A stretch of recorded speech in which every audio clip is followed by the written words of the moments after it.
The agricultural sector is dominant in Uganda's economy. Uganda's key agricultural products can be divided into food and cash crops. The sector continues to be the most important one for Uganda, and it employs approximately 69% of the population and contributed about 26% to Uganda's gross domestic product in 2015 and 2016 alone. About 3.7 kilometers off the Kampala-Gulu Highway is Orchids House Farm Limited. The farm is located in Nakasongola District, approximately 6 kilometers from Sasira Trading Center. Founded in 2008, this mixed-model modern farm covers approximately a production site of 300 acres. Yes, once you're set to do something, you can actually do it, as shared by William Bazeyo. This farm started close to 12 years ago when we, as a family, acquired land from a family friend. And that land was total bush. And I must say that when we acquired the land, we did not know that we would go this far. But we had discussed as a family, me and my wife, that we would have land, have a farm, on the farm have different things. And this was because of our experience in travel, having traveled and seen farms in Israel, farms in Turkey, and farms in other countries, even the USA, New York, upstate, where people are farming vegetables in large quantities, supplying cities.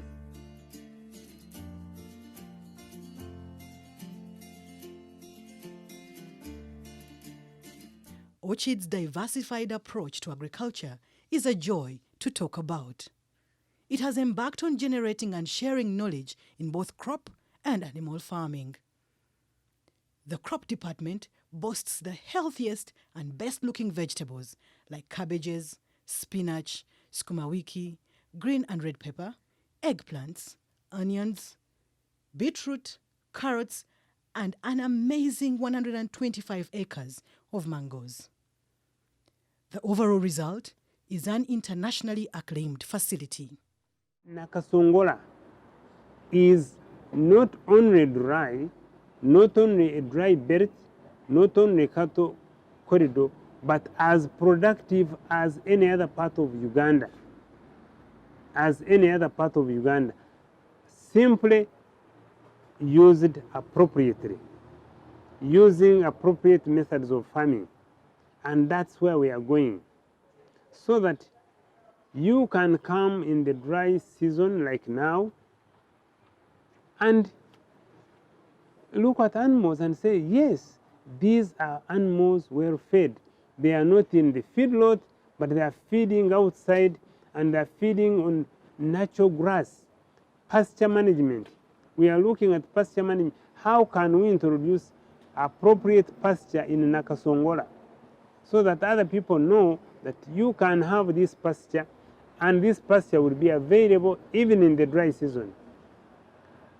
Nakasongola gets enough rainfall maybe one season in a year, but if you trap the water appropriately, you'll have sufficient water to run the farm the whole year. While the farm has excelled in crop and animal farming, and while its training and internship programs soar, Orchids Farm Limited's proudest product is its basil herbs. The farm is one of the leading growers, sellers, and exporters of basil herbs in Uganda. We have 10 greenhouses, each measuring 80 meters by 30 meters. We grow basil for the export market. And what I would like to emphasize on, it is that we cannot even be able to meet the market demand for basil. Not only basil, also other herbs like mint, rosemary, thyme.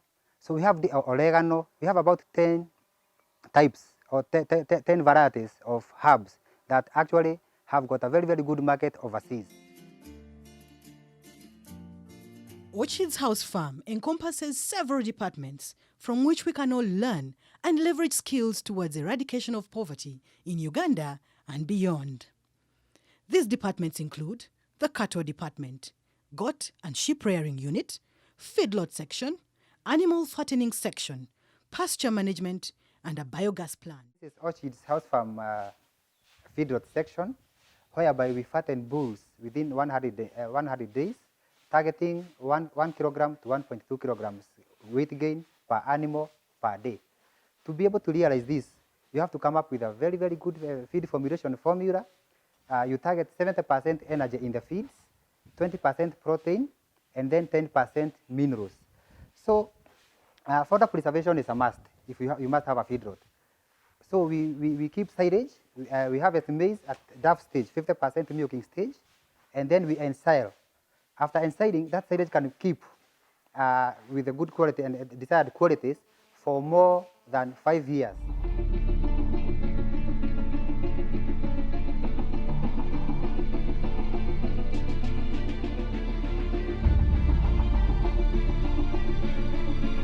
This is our goat unit. We have over 500 goats here.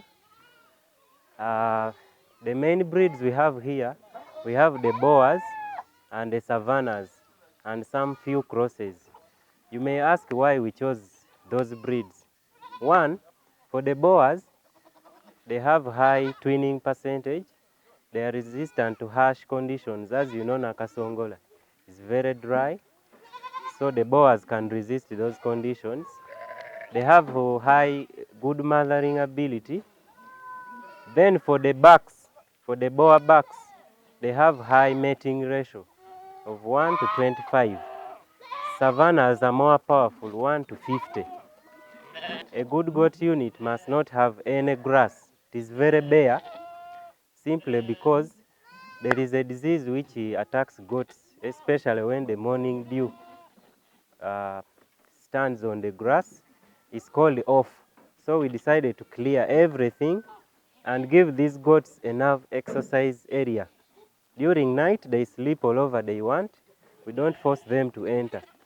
But when it starts raining, they go inside the house by themselves. So here goats live freely. Being able to give seed to many farmers, and one of the farmers includes the Haj Sekarara, who actually acquired his goats, his first goats from our farm. And many other people have taken seed of goats from our farm.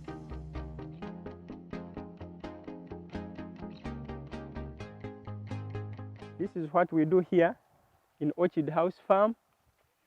The environment of this place in Nakasongola supports mango growing.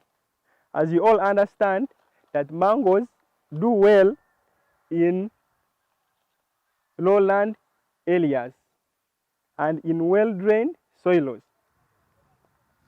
Secondly, most of the people look at the mangoes as difficult things, but it is as simple as anything.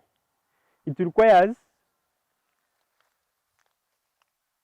just little rainfall, which ranges from 500 to 1,000 millimeters, which helps us to establish this garden of mango. Where we are almost in 45 acres of mango. We have different cultivars.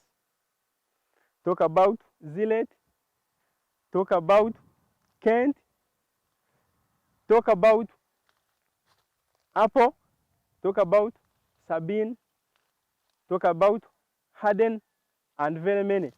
But here in Uganda, especially in this garden, we have very many cultivars which are on market. That's why we see very many people are coming here to get or to acquire knowledge how we do these things. The cultivars which are on the market, the ones we have Tome, which is lead cultivar. We have Kent, which is mid, and Apple, which is early. This thing is helpful if you go in the market, you fetch money very fast. You are there when the market is still there, and late when other farmers have already what? Have already done with their mango. For farmers to yield more from animal rearing, tick control is paramount. This is also one of the key activities carried out at Orchids House Farm. One of the activities that is very much important in cattle keeping is about tick control. And Nakasongola being a rangeland, we have a lot of ticks. And most farmers in this area are suffering from tick resistance to acaricides. So we may wish to take farmers through the proper mechanisms of how to apply acaricides to prevent tick-borne diseases, which actually are of economic importance to farming. So we have several steps in our sprays. We have different types of tick control methods. The traditional dip, where cattle plunge into the dip, but now this is a modern dip. It is a spray race. Before the animals come into the spray, where the chemical is being sprayed on all parts of the body, there is a foot bath. And in that foot bath, we always put an acaricide because there are some ticks which hide themselves in the hoof. So you have also to eradicate those ticks. Then from there, the cattle walks through in the spray race where the ears and the whole body becomes wet. It is wetted by the acaricide to eradicate. So you must ensure one thing, that all your, the cattle, the whole part of the cattle is covered by the acaricide so as to avoid ticks resistant to acaricide. Our spray race is 3,000 liters capacity. We can be able to wash or to spray 1,000 animals in an hour. And the good thing about the spray race, there's no waste that flows back into the reservoir tank. So one thing, you are able to keep your water clean, and the next spray you just need to reconstitute the acaricide. For example, in the 3,000 liters tank, when it is full, we only use 2 liters of any acaricide. But the next time, in the next 7 days, we just need to reconstitute with maybe 500 grams. So we're actually saving money, because farming is about saving money and lowering the cost of input, the cost of production, so that a farmer can be able to make profit out of it. Greenhouse farming, herb and vegetable department, fruit growing and management, water harvesting, agricultural training and demonstration, and skills development are among other departments at this farm. At Orchids House Farm, we offer skills development and training to students and the community. Here is a snapshot of what some of our beneficiaries have to share. We were so creative that we decided to make these sack molds on small soil, not because we didn't have soil, but we have. But we decided to be creative and put these as demonstrations, and with people who cannot have big pieces of land. So we can do this, and that is my experience as an internee on this farm. It has been a really wonderful experience, because me as a person, I used not to like things of agriculture. I used to dodge digging, but here I'm the one trying to mobilize more people to come and join me in digging. I'm trying to lead a team of like 20 people to follow me up, and it makes Orchid House Farm look good. Apart from soliciting and bringing interns or people who want to learn, we want to make it a resource center that universities, training institutions find it appropriate to take students for learning. So that in the past in Uganda there were demonstration farms, district demonstration farms. We want to see Nakasongola have a demonstration farm available on Orchids House Farm, so that it is open to the public, it is open to the institutions. To visit and learn more from this unique farm initiative, please visit our website at. Alternatively, you can call us on